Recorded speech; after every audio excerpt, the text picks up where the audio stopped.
Police officer adopts young boy he found bruised, bound and drenched.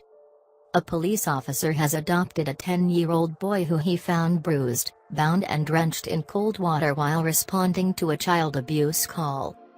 Oklahoma officer Jody Thompson has become the official guardian of the boy, John, and his baby sister after rescuing him from horrendous conditions 2 years ago.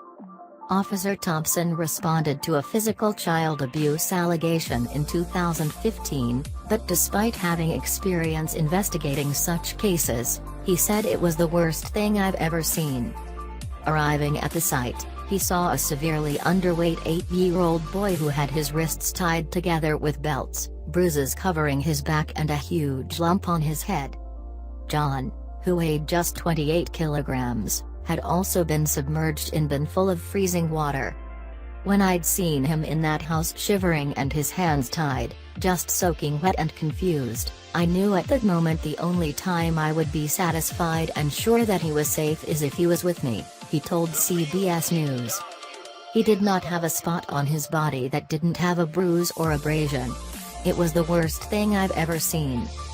The boy was welcomed into the family on April 30, 2015, and around the same time they found out they were expecting their third biological child. Another surprise came for the Thompsons when the DHS contacted them 7 months later to ask if they wanted to foster John's sister Paisley, who was born while in jail. "We literally picked her up in the hospital the next day when she was a day old and brought her straight home," Officer Thompson said. "Never in my life did I dream of having a large family, but God had different plans and so here we are. And I'm loving it all." The adopted father has now been honored with a certificate of commendation from the Oklahoma Bureau of Investigations. Jody's actions as well as his family's are second to none.